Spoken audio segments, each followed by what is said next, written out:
May kakaiba sa kilos ng mga bilanggo simula nang dumating ang Pilipinang iyon.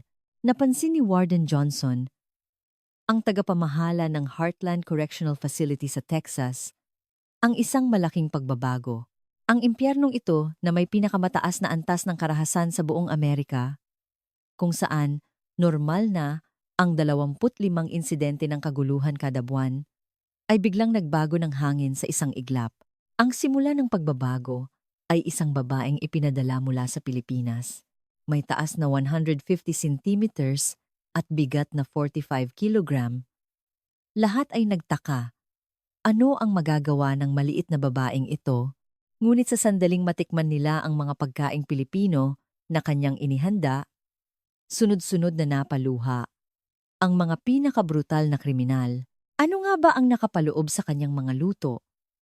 Ating alamin ng detalyado ang katotohanan. Si Warden David Johnson ng Heartland Correctional Facility sa Texas ay nararamdaman na niya ang katapusan ng kanyang karera. Ang pasilidad na kanyang pinamamahalaan ay isang impyerno na may pinakamasamang antas ng karahasan sa buong bansa. Sa bilangguang ito na may 1,500 na bilanggo, nagaganap ang average na 25 kaso ng karahasan kada buwan. Ang turnover rate ng mga empleyado ay 78%, mahigit 3 beses sa pambansang average. Marami sa mga bagong kawani ay nagbibitiw, wala pang 1 buwan. Sino ang makakatrabaho sa impyernong ito? Kahit ilang buhay pa ang mayroon ako, hindi ito sapat. Ito ang mga salitang iniiwan ng mga kasamahang nagpapaalam kay Johnson. Ang pinakamalubhang problema ay ang pagkain. Isang nakapanlulumong budget na $250 lamang bawat tao sa isang araw.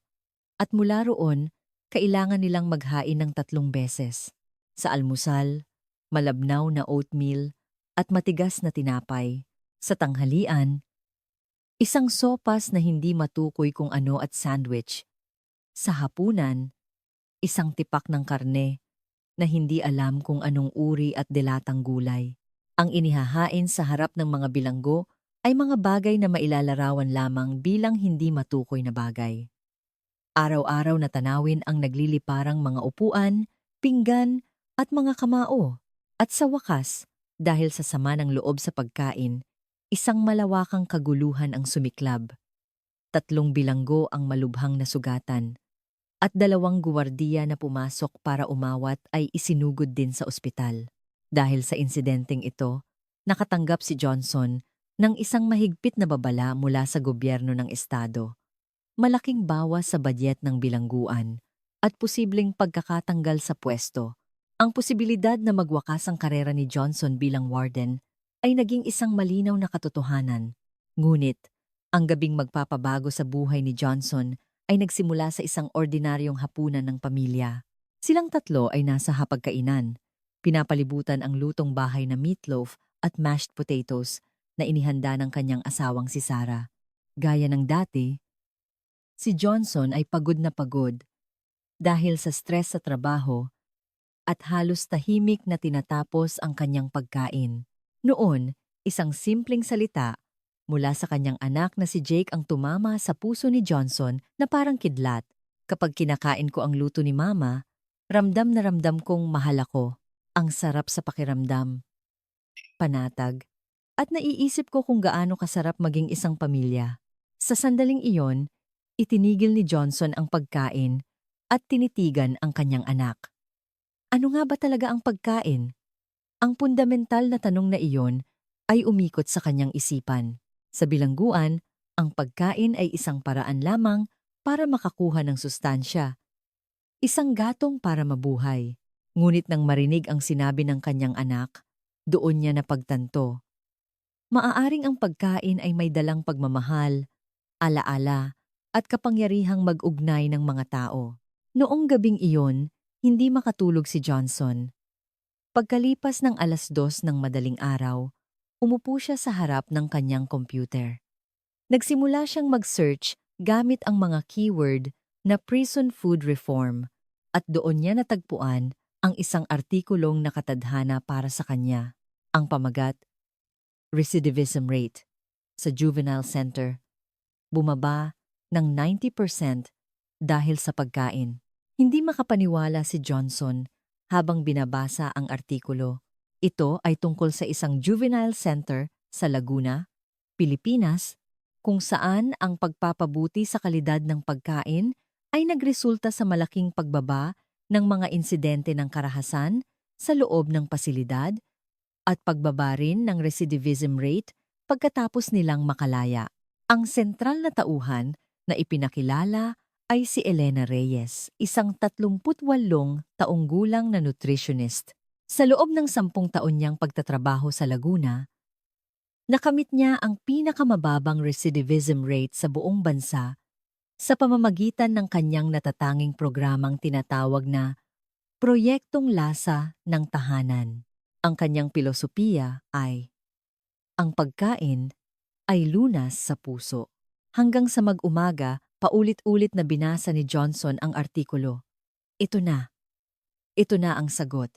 Isang matibay na paniniwala ang sumibol sa kanyang puso.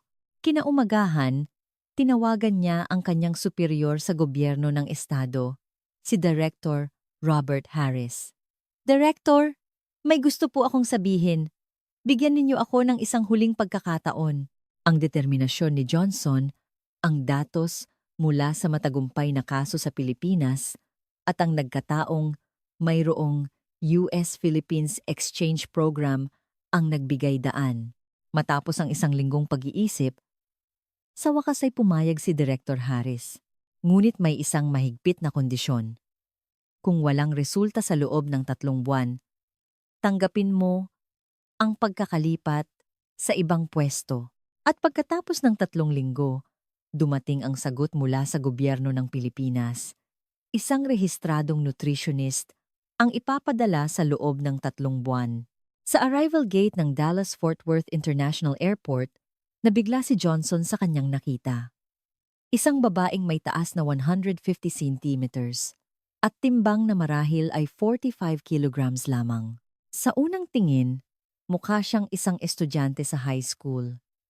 Sa kanyang bilangguan, maraming mga lalaking higit sa 2 metro ang taas at mga brutal na bilanggo na maskulado. Ano ang magagawa ng maliit na babaeng ito laban sa kanila? Ngunit mas lalong nagulat si Johnson sa unang mga salita ni Elena. Magandang araw po. Ako po si Elena Reyes.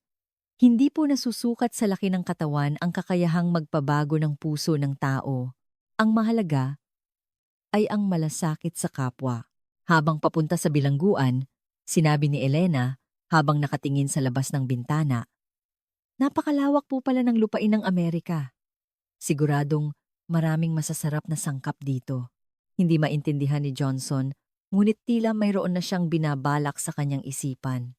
Pagdating sa bilangguan, ito ang sinabi ni Elena. Maaari ko po bang makita muna ang kantina? Gusto kong makita ng sarili kong mga mata ang tunay na kapaligiran. Nag-alala si Johnson na dalhin ang maliit na babaeng ito sa gitna ng digmaan. Ngunit matigas ang desisyon ni Elena, kaya't dinala niya ito sa kantina. Oras ng tanghalian, at gaya ng dati, mabigat ang tensyon sa kantina. Nang mapansin ng mga bilanggo ang presensya ni Elena, nagbigay sila ng mga matang mapanuri at pagalit. Hoy, sino yang asyanang yan? Anong ginagawa niya rito? Gagawin ba tayong palabas? Humanda si Johnson na protektahan si Elena, ngunit nanatili itong kalmado at tahimik na inoobserbahan ang loob ng kantina. Sa sandaling iyon, tumayo ang pinakakinatatakutang lalaki sa bilangguan, si Big Joe McGregor, isang higanteng may taas na 200 centimeters at timbang na 140 kilograms na may sentensyang 25 taon. Siya ang may absolutong kapangyarihan sa bilangguan at sa isang salita niya lang, mahigit 1,000 bilanggo ang susunod. Dahan-dahang lumapit si Big Joe kay Elena. Habang ang buong kantina ay nagpipigil ng hininga, tumayo siya sa harap ni Elena. Ang agwat sa kanilang laki ay napakalaki. Parang isang matanda at isang bata, o isang higante at isang diwata. Hoy, munting dalaga, hindi kami ang iyong mga laruan, at lalong hindi kami mga daga sa laboratorio. Ang kanyang boses ay umalingaw-ngaw sa buong kantina at ang ibang mga bilanggo ay nag-abang. Ngunit ang reaksyon ni Elena ay lubos na taliwa sa inaasahan ni Johnson. Anong luto po ng nanay ninyo ang paborito ninyo? Mayroon po ba kayong pagkain na naaalala mula sa inyong pagkabata tuwing may espesyal na okasyon? Sa tanong na iyon, halatang natigilan si Big Joe. Ang buong kantina ay nabalot ng katahimikan. Lahat ay hindi makapagsalita sa hindi inaasahang pangyayari. Sinubukang magsalita ni Big Joe, ngunit walang salitang lumabas sa kanyang bibig. Pagkatapos ng ilang segundo, bumalik ang kanyang mapanindak na ekspresyon at bumalik siya sa kanyang upuan. Ngunit napansin ni Johnson. Sa isang iglap, mayroong malambot na kislap sa kanyang mga mata. Para bang ang isang pinto ng alaala na matagal nang nakasara ay bahagyang bumukas. Pag-alis sa kantina, sinabi ni Elena kay Johnson, mayroong mga masasayang alaala na natutulog sa kaibuturan ng kanilang mga puso. Ang trabaho ko ay buksan ang pintuan ng mga alaalang iyon gamit ang kapangyarihan ng pagluluto. Ang 150 centimeters na Pilipinang ito ay hindi lalaban gamit ang laki ng katawan, kundi gamit ang lakas ng puso. Nang personal na siyasatin ni Elena ang kusina ng bilangguan, ang realidad na kanyang hinarap ay higit pa sa kanyang inaasahan. Habang ginagabayan siya ni Johnson sa kusina, wala siyang nagawa kundi ang maging tapat sa sitwasyon.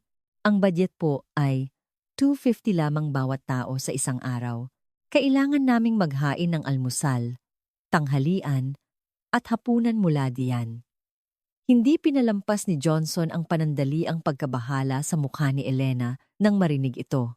Ang mga kagamitan sa kusina ay luma at sira-sira.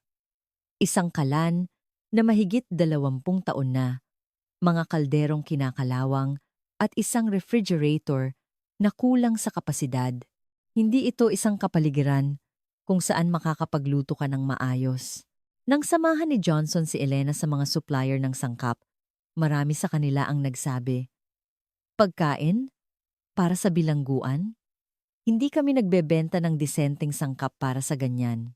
Isang may-ari ng tindahan ng karne ang nagsabi pa, para sa mga kriminal, sapat na ang pagkain na para sa kriminal. Ngunit ang determinasyon ni Elena ay higit pa sa inaasahan ni Johnson. Kinabukasan, mag-isa niyang pinuntahan ang bawat lokal na magsasaka. Sa una, tinatanggihan siya, ngunit hindi sumuko si Elena. Tao rin po sila. May karapatan din silang kumain ng masarap. Naniniwala po ako na ang pagkaing inihanda ng may puso ay makakatulong sa kanilang pagbabagong buhay. Patuloy niyang ipinaliwanag ito sa mga magsasaka ng may buong katapatan. Hindi nagtagal, nagsimulang lumitaw ang mga hindi inaasahang katulong. Si Mang Kiko, ang may-ari ng isang lokal na tindahan ng mga produktong Pilipino, ay nag-alok. Bilang kapwa Pilipino, gusto kong tumulong. Mayroon akong mga gulay na pangit ang itsura, pero pareho lang ang lasa. Kung okay lang sa iyo, ibebenta ko ng mas mura. Ang mga gulay na hindi nagaanong sariwa, ibibigay ko ng libre. Nagliwanag ang mga mata ni Elena nang makita ang mga gulay. Ang mga gulay na may kakaibang hugis ay madalas na mas malasa at mas masarap. Ang mga gulay na hindi na sariwa ay maaaring mabigyan ng bagong buhay depende sa paraan ng pagluto.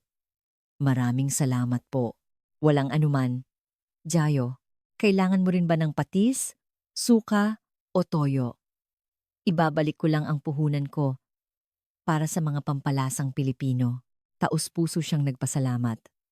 Nakita ni Johnson ang kanyang katapatan at humanga siya sa kanyang busilak na puso. Pagbalik sa kusina, gumawa si Elena ng mga makabagong paraan ng pagluluto gamit ang limitadong sangkap. Ginamit niya ang tokwa at dinurog na gulay na may kaunting tunay na karne para paramihin ang dami nang hindi nawawala ang lasa. Gumawa ng sabaw mula sa mga balat at tira-tirang gulay para makamit ang isang malalim na lasa na hindi inaasahan. Sunod-sunod niyang ipinakita ang mga ganitong pamamaraan. Pinakita ni Elena kung paano niya niluto ang parehong carrot sa iba't ibang paraan ng paghiwa, ginayat at ginisa.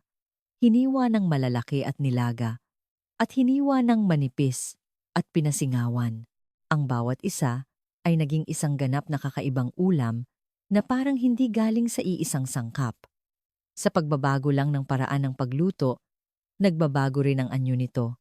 Nang ipaliwanag niya ito, unang beses na naunawaan ni Johnson ang lalim ng pagluluto, napagtanto niya na ang pagluluto ay hindi lamang para sa nutrisyon, kundi isang malikhaing sining. Habang nagluluto si Elena, palagi niyang sinasabi, ang pagluluto ay pagmamahal ng isang ina, alaala ng tahanan at pag-asa. Habang pinapanood niya ito, unti-unti niyang nauunawaan ang kahulugan nito. Hindi lang siya gumagawa ng pagkain para punan ang tiyan, kundi gumagawa siya ng pagkaing aabot sa puso. At sinimulan ni Elena ang pagsasaliksik sa background ng mga bilanggo. Saan po siya galing? Ano ang paborito niyang pagkain? Mayroon po ba siyang naaalala na pagkain mula sa pagkabata? Ito ang mga tanong na ibinabato niya sa mga kawani at minsan sa mga bilanggo mismo. Ipinaliwanag niya ang kanyang layunin. Bawat tao ay may iba't ibang alaala. Para sa mga taga-Texas, gusto kong ipaalala sa kanila ang lasa ng Texas. Para sa mga taga-New York, ang lasa ng New York, ang lasa ng kanilang sinilangan ay ang susi upang buksan ang pinto pabalik sa tahanan ng kanilang puso. Sa isang maliit na kwaderno, maingat niyang itinatala ang impormasyon tungkol sa mga bilanggo. Paglipas ng isang linggo, ang kwaderno ni Elena ay puno na ng mga alaala sa pagkain ng mga bilanggo. Inaalagaan niya ang puso ng bawat bilanggo, nirerespeto ang kanilang buhay, at pinahahalagahan ang kanilang mga alaala. Pagkatapos ng isang linggong paghahanda, mahinahon na sinabi ni Elena, "Handa na po ang lahat. Simulan na natin bukas." Nang marinig iyon ni Johnson, nakaramdam siya ng pananabik. Ang hamon na gawing posible ang imposible ay magsisimula na 10 araw mula nang dumating si Elena. Ito ang araw na unang beses siyang maghahain ng kanyang tunay na luto. Mula umaga, hindi mapakali si Johnson. Sa loob ng 12 taon niyang pagiging warden, hindi pa siya kinabahan ng ganito para sa isang kainan. Ang resulta ng araw na ito ay maaaring magpasya sa hinaharap ng bilangguan. Pumasok si Elena sa kusina ng 5:00 ng umaga upang maghanda. Ang menu ay tradisyonal na southern meatloaf at mashed potatoes, ngunit may kasamang kakaibang Elena Reyes touch. Sa limitadong budget, mahusay niyang pinagsama ang tokwa at kaunting tunay na baka at tinimplahan ito ng sarsa na nagpapalabas ng pinakamasarap na lasa ng mga gulay. 30 minuto bago ang oras ng tanghalian, isang hindi maipaliwanag na masarap na amoy ang kumalat sa pasilyo. Pagbukas ng pinto ng kantina, lalo pang tumindi ang amoy. Halatang nagulat din ang mga guwardiya. Dumating na ang oras ng pagkain ng mga bilanggo.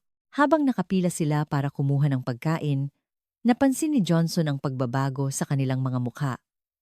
Karaniwan, sumisimangot sila sa sandaling makuha ang pagkain, ngunit iba ngayon, tinitigan nila ang pagkain at nagpakita ng ekspresyon ng pagkamangha. Imposible! Parang sa restaurant. Ito ba talaga ang pagkain natin? At dumating ang sandali ng katotohanan. Ang unang bilanggong kumain ay napasigaw. "Masarap! Sobrang sarap nito!" Ang sigaw na iyon ay umalingaw-ngaw sa buong kantina at parang may kuryenteng dumaloy. Sabay-sabay na nagsimulang kumain ang iba pang mga bilanggo at sunod-sunod na nagsimulang marinig ang mga sigaw ng pagkamangha. Ilang taon na ba? Ngayon lang ako ulit nakatikim ng ganitong lasa. Ang nagsalita ay isang veteranong bilanggo na mahigit 20 taon na sa bilangguan at palaging nagrereklamo sa pagkain. Ngayon, nakapikit siya habang ninanamnam ang pagkain na parang inaalala ang nakaraan. Kamukha ng luto ni nanay. Naaalala ko ang hapunan namin tuwing linggo. Mayroon ding napaluha. Ang buong kantina ay napuno ng isang hindi pa nararanasang payapang kapaligiran. Ang lalong ikinagulat ng lahat ay ang reaksyon ni Big Joe McGregor. Noong una, maingat niyang tinitigan ang pagkain. Ngunit nang tumikim siya, kitang-kita ang pagbabago sa kanyang mukha. Ang pinakamalaking himala sa araw na iyon ay walang nangyaring away habang kumakain. Sa loob ng 12 taon niyang pagiging warden, mabilang lang sa daliri ang mga araw na walang karahasan sa oras ng kainan. Palaging may nagtatapon ng pagkain sa sahig na nagsisimula ng gulo. Ngunit iba ngayon. Ang mga bilanggo ay tahimik, ngunit halatang nasisiyahan sa kanilang pagkain. Ang tunog lang ng mga kubyertos na tumatama sa plato at ang tahimik na pagnguya ang maririnig. Ang tanawin pagkatapos kumain ay nagbago rin ng husto, karaniwan.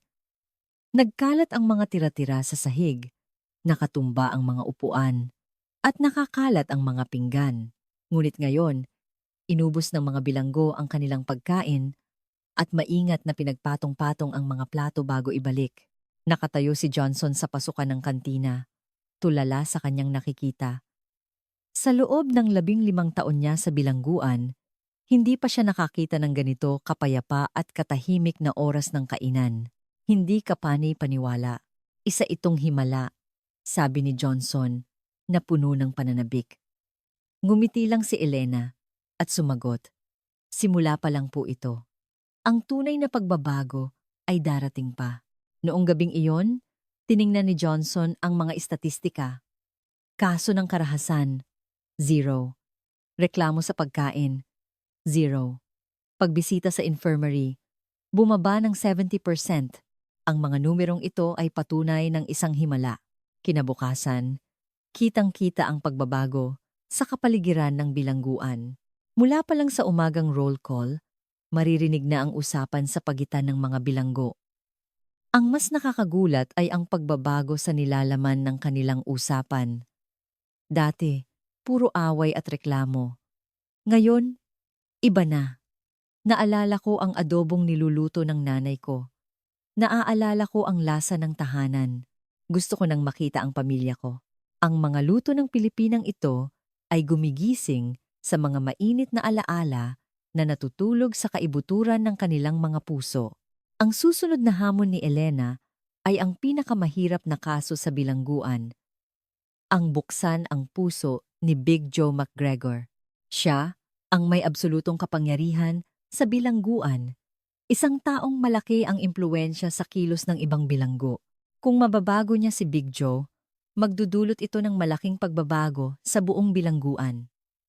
Nagsimula siyang magsagawa ng masusing pananaliksik tungkol kay Big Joe. Ipinakita ni Johnson ang kanyang personal na file. Nakasulat doon ang kanyang malungkot na nakaraan. Ang kanyang tunay na pangalan ay Joseph McGregor, isinilang sa isang maliit na bayan sa Texas. Namatay ang kanyang mga magulang sa isang aksidente sa sasakyan noong siya ay 3 taong gulang at pinalaki siya ng kanyang lola, si Mary McGregor. Ayon sa file, si Lola Mary ay kilala sa kanilang lugar bilang isang magaling na kusinera. At ang kanyang specialty ay ang tradisyonal na southern dish na chicken, dumplings. Tuwing Linggo ng gabi, palagi niyang inihahanda ang pagkain ito at kasama niyang kumakain ang batang si Joe. Ngunit ang trahedya ay dumating noong siya ay 10 taong gulang. Ang kanyang pinakamamahal na lola ay biglang pumanaw dahil sa atake sa puso. Nawalan ng gabay. Napadpad siya sa iba't ibang institusyon at kalaunan ay napunta sa landas ng krimen. Sa loob ng 25 taon, isinara niya ang alaala ng luto ng kanyang lola. Pagkatapos basahin ang file, mahinahon na sinabi ni Elena, kung magagawa kong gayahin ang chicken, dumplings ng kanyang lola, siguradong magbubukas ang pinto ng kanyang puso. Sa kanyang boses na puno ng kumpiyansa, naramdaman ni Johnson ang kanyang pambihirang pananaw. Sa sumunod na linggo, nag-focus si Elena sa pagsubok ng recipe. Ang chicken dumplings ay mukhang simple, ngunit sa katunayan ay isang napakalalim na ulam. Kailangang mailipat ang lasa ng manok sa sabaw at makamit ang perpektong tekstura ng mga bola-bolang gawa sa harina. At kailangan niyang gayahin ang lutong bahay ng Texas noong 1940s gamit ang limitadong badyet at sangkap. Bumisita si Elena sa isang lokal na pasilidad para sa mga nakatatanda at nagtanong tungkol sa mga recipe noon. Isang 90 taong gulang na lola ang nagbahagi. Noon, hindi marami ang sangkap tulad ngayon, kaya mahalaga ang pagiging malikhain. Ibig sabihin, hindi niya magagaya ang lasa noon gamit ang mga modernong pampalasa. Gamit ang alaala ng lola at mga lumang cookbook, paulit-ulit na inayos ni Elena ang timpla ng mga pampalasa. Bawasan natin ng kaunti ang paminta at dagdagan ng sage. Gawin nating mas malambot ang dumplings. Hindi kailanman nagreklamo si Elena. Ang kanyang mga mata ay may kislap ng matinding determinasyon at dumating ang gabing nakatakda. Nang bumalik si Big Joe sa kantina mula sa trabaho sa pagawaan, tapos na ang regular na oras ng hapunan. Mag-isang naghihintay sa kanya si Elena. Mr. McGregor, pagod na po kayo. Mayroon po akong espesyal na inihanda para sa inyo. Sa isang sulok ng kantina, may isang malalim na mangkok na umuusok. Chicken, dumplings. Anong kalokohan to? Noong una, ayaw itong galawin ni Big Joe. Ngunit ang amoy na nagmumula sa pagkain ay pumukaw sa isang bagay na natutulog sa kaibuturan ng kanyang alaala. Ang amoy na to, halata ang panginginig sa kanyang boses. Dahan-dahan niyang kinuha ang kutsara at sumubo. Sa sandaling iyon, isang katahimikan ang bumalot sa kantina na parang huminto ang oras. At sa susunod na sandali, ang higanting may taas na 205 centimeter na ito ay humagulgol na parang isang bata. Ito ang lasa ng luto ni Lola. Paano? Paano nangyari to? Akala ko hindi ko na matitikman ito ulit. Tinakpan niya ang kanyang mukha gamit ang malalaking kamay. At ang kanyang mga emosyon ay bumuhos na parang isang nasirang dam. Nasa isang sulok si Johnson, pinipigilan ang hininga habang pinapanood ang eksena. Hindi niya akalain na makikita niyang magpakita ng ganito kadalisay na emosyon ang isang lalaking 25 taon nang nasa bilangguan at kinatatakutan ng lahat. Ito ang sandaling nasaksihan niya, ang kadakilaan ng kapangyarihan ng pagluluto.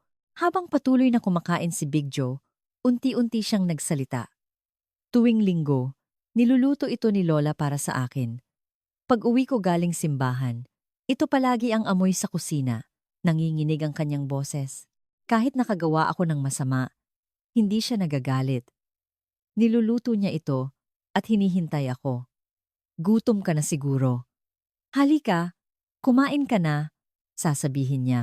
Tumingin siya kay Elena at sinabi, matagal ko nang kinalimutan. Mayroon din palang panahon na minahal ako mula noong gabing iyon. Ganap na nagbago si Big Joe. Naging mahinahon na ang kanyang pakikitungo sa ibang mga bilanggo. Nagulat ang lahat sa pagbabago ng kanilang boss. Kung si Big Joe ay kayang umiyak, ibig sabihin, may puso rin tayo. Hindi ka panipaniwala na kayang magbago ng isang tao dahil lang sa pagkain. Pero gusto ko ring magbago. Ang pagbabago ng lalaking nasa tuktok ng kapangyarihan sa bilangguan ay ang simula ng isang sunod-sunod na himala. Kapag naantig ang isang puso, kumakalat ito na parang alon at nasaksihan ito ni Johnson mismo. Pagkalipas ng 3 buwan mula nang dumating si Elena, ang pagbabagong naganap sa Heartland Correctional Facility ay isang tunay na himala. Ang bilang ng mga kaguluhan ay bumaba mula 25 kada buwan patungong 0. Sa loob ng 12 taon niyang pagiging warden, hindi pa nagkaroon ng buwan na walang kaguluhan. Ang turnover rate ng mga empleyado ay bumaba mula 78% patungong 12%. At sa katunayan, may mga aplikante pa mula sa ibang bilangguan. Ang paggamit ng infirmary ay bumaba ng 70%. Marami sa mga bilanggo ay dumadalaw doon dahil sa stress-related headaches, insomnia, at mga problema sa tiyan. Ngunit ang mga sintomas na ito ay bumuti ng husto. Sa kabilang banda, ang paggamit ng library ay tumaas ng 500% at ang partisipasyon sa mga vocational training program ay tumaas ng 300%. Nagsimulang magkaroon ng pag-asa ang mga bilanggo sa hinaharap at aktibong natututo. Ang pinakakapansin-pansin ay ang pagbabago sa ekspresyon ng mga bilanggo. Dati, puno ng desperasyon at galit. Ngayon, mayroon na silang kalmado at puno ng pag-asang mga mukha. May mga bilanggo nang bumabati kapag nagsasalubong sa pasilyo at mayroon pang nagsasabi ng, "Salamat po sa Tagalog," ngunit ang mga payapa at masasayang araw ay may katapusan. Ang 3 buwang kontrata ni Elena ay magtatapos na. Nang i-anunsyo ito sa kantina, nabalot ng katahimikan ang 1,500 na bilanggo. Ang unang nagsalita ay isang matandang bilanggo. "Huwag kang umalis. Kung mawawala ka, babalik kami sa dati naming impyerno." Sumunod ang iba pang mga boses na nagsasabi ng pareho, "Paano na kami? Natatakot kaming bumalik sa dati." May luha sa mga mata ng mga bilanggo. Ito ay luha ng takot at pasasalamat. Sa sandaling iyon, tumayo si Big Joe. Itinuro sa atin ni Elena ang isang mahalagang bagay. Iyon ay ang lakas na nasa loob natin mismo. Ang kanyang boses ay malakas, ngunit puno ng kabaitan. Ang mga aral niya ay mananatili sa ating mga puso. Kaya't ipakita natin ang ating pasasalamat. Nagkaisa ang mga bilanggo at nagplano ng isang paalamang salo-salo para kay Elena. Sila mismo ang nagluto ng mga pagkaing Pilipino. Siyempre, hindi perpekto, ngunit mayroong adobo, pansit, at lumpia na inihanda ng may pagmamahal. Ito ang aming pasasalamat. Itinuro sa amin ni Elena na ang pagluluto ay may kaluluwa. Sa araw ng salo-salo, isang malaking banner ng pasasalamat na may pirma ng lahat ng 1,500 bilanggo ang nakasabit sa kantina. Ang mga salitang itinuro sa amin ni Elena kung paano maging tao ay nakasulat sa iba't ibang sulat kamay. May mga pirma na may bakas pa ng luha. Tumayo si Big Joe sa harap ni Elena at humingi ng tawad habang umiiyak. "Noong una, hinusgahan kita. Minaliit kita dahil isa kang Asyano. Patawarin mo ako." Patuloy siyang yumuko ng malalim. "Ipinaalala mo sa akin ang pagmamahal ng aking lola. Ibinalik mo ang aking pagkatao. Hinding-hindi ko ito makakalimutan." Sumagot si Elena na may luha sa mga mata. "Kayo rin po ang nagturo sa akin ng isang mahalagang bagay na kahit sino ay maaaring magbago, na kahit anong sitwasyon, palaging may pagmamahal sa kaibuturan ng puso." At sa huli, sinabi niya, "Kahit bumalik ako sa Pilipinas, ang liwanag na sinindihan ko sa inyong mga puso ay hindi mamamatay. Pahalagahan ninyo ang liwanag na iyon at magpatuloy sa paglakad." Ang buong kantina ay nabalot ng katahimikan. Hindi ito kalungkutan, kundi isang katahimikang puno ng malalim na pasasalamat at determinasyon. Pagkaalis ni Elena, patuloy na nagbago ang Heartland Correctional Facility. Si Big Joe ay naging isang modelong bilanggo at nakalaya sa parol. Nag-aral siya sa isang culinary school at pagkatapos ay nagbukas ng isang restaurant na tinawag na Second Life. Aktibo siyang kumukuha ng mga dating bilanggo para tulungan silang magsimula ng kanilang pangalawang buhay. Nang bisitahin ni Johnson ang kanyang restaurant, lumabas si Big Joe mula sa kusina at sinabi, "Warden, o dapat sabihin kong David, araw-araw, inaalala ko ang mga itinuro ni Elena habang nagluluto ako. Ang pagluluto ay pag-ibig. Gusto kong ipasa ang mga salitang iyon sa susunod na henerasyon." Ang iba pang mga bilanggo ay sunod-sunod ding nagbago. May isang naging magsasaka pagkalaya. May isa namang nakahanap ng trabaho gamit ang mga kasanayang natutunan sa vocational training at may isa namang nakipag-ayos sa kanyang pamilya. Ang recidivism rate sa loob ng 3 taon ay bumaba mula sa pambansang average na 30% patungong 3%. Hanggang ngayon, kapag naaalala ni Johnson ang 3 buwang iyon, naninikip ang kanyang dibdib. Ang iniwan ni Elena sa kanila ay hindi lamang mga recipe. Ito ay ang kahalagahan ng pag-aaruga sa kapwa, ang kahalagahan ng pagpapanatili ng pag-asa, at higit sa lahat, ang katotohanang kayang magbago ng isang tao. Isang araw, sinabi ni Johnson sa kanyang asawang si Sarah, "Naaalala mo ba ang sinabi ng anak nating si Jake? Kapag kinakain ko ang luto ni Mama, ramdam na ramdam kong mahal ako. Kung hindi dahil sa mga salitang iyon, hindi ko sana nakilala si Elena." Isang himala na nagsimula sa hapagkainan ng pamilya. At ang himalang iyon ay nagpapatuloy. 5 taon na ang nakalipas. Si Johnson ay warden pa rin ng Heartland Correctional Facility. Marahil, siya mismo ang isa sa mga taong pinakamalaki ang ipinagbago. Dati, naniniwala siyang ang bilangguan ay isang lugar para magparusa, na ang mga bilanggo ay dapat magbayad sa kanilang mga kasalanan at ang trabaho ng warden ay pamahalaan, kontrolin at supilin sila. Ngunit ngayon, iba na ang kanyang pananaw. Ang bilangguan ay isang lugar para sa rehabilitasyon. Isang lugar upang ibalik ang nawalang pagkatao. At higit sa lahat, dapat itong isang lugar na nagbibigay ng pag-asa. Palagi niyang sinasabi sa kanyang mga kawani, bago sila maging kriminal, sila ay tao. Lahat ay nagkakamali. Ang mahalaga ay bigyan sila ng pagkakataong bumangon mula sa kanilang pagkakamali.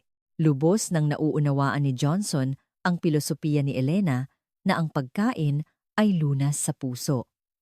Ang pagbabalik ng dignidad bilang tao sa pamamagitan ng pagkain.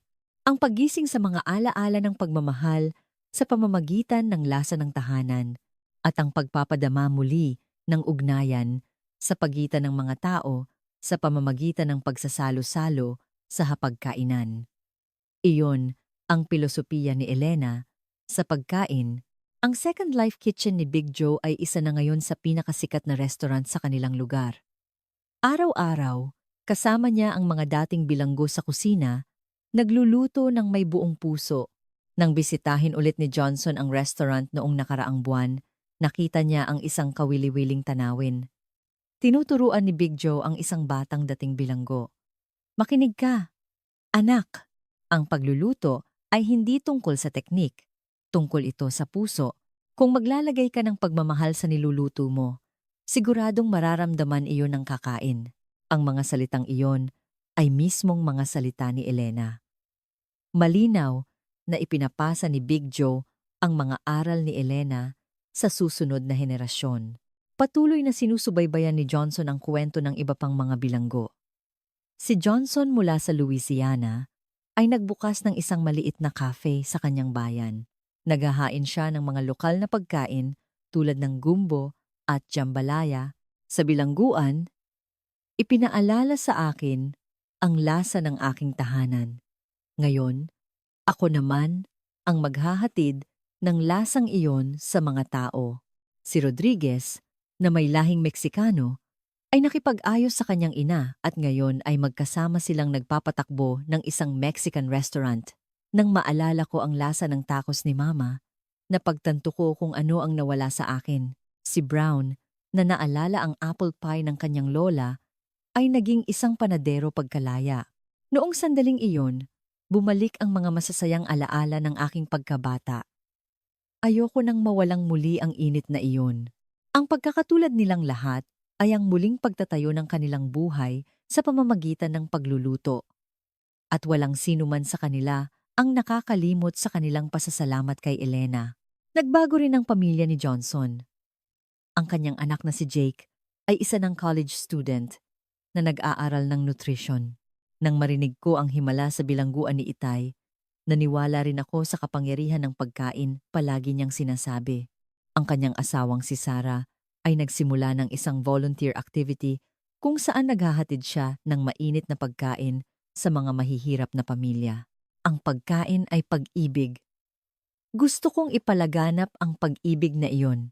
Si Johnson mismo ay nagbibigay na ngayon ng mga talumpati sa mga seminar tungkol sa reforma sa bilangguan sa buong Amerika. Palaging iisa ang kanyang tema. Huwag ninyong maliitin ang kapangyarihan ng pagluluto. Tahimik siyang nagsasalita sa mga manonood. Sa aming bilangguan, Isang maliit na Pilipina, may taas na 150 centimeters at timbang na 45 kilograms, ang nagbago sa pinakamasamang bilangguan sa Amerika. Ang sandatang ginamit niya ay hindi karahasan, kapangyarihan o pera. Hihinto siya sandali. Ang ginamit niya ay pagmamahal. Apurong pagmamahal na isinama sa kanyang pagluluto. At palagi niyang tinatapos ang kanyang talumpati sa mga salitang ito. Kahit sino ay maaaring magbago. Anuman ang kanilang sitwasyon, anuman ang kanilang nakaraan, kung may pag-ibig. At iyon ay pinatunayan ni Elena, isang Pilipinang babae. Minsan, nagpapadala pa rin si Johnson ng email kay Elena. Pagka-uwi niya sa Pilipinas, mas marami pa raw siyang pasilidad na tinutulungan para sa reforma sa pagkain. Sa huling email na natanggap niya, nakasulat, "Ang 3 buwan ko sa Heartland Correctional Facility ang pinakamahalagang panahon sa aking buhay. Sa panonood ko sa inyong pagbabago, marami akong natutunan na ang puso ng tao ay hindi kailanman natutuyo. Kahit gaano ito kasugat, palagi itong maaaring mamulaklak muli." Tuwing binabasa ni Johnson ang email na iyon, naninikip ang kanyang dibdib. Ang pagluluto ay isang anyo ng pag-ibig, isang sisidlan ng alaala, isang simbolo ng pag-asa, at higit sa lahat, isang tulay na nag-uugnay sa mga tao. At ang katotohanang iyon ay tahimik, ngunit tiyak na patuloy na pinatutunayan sa Heartland Correctional Facility hanggang ngayon.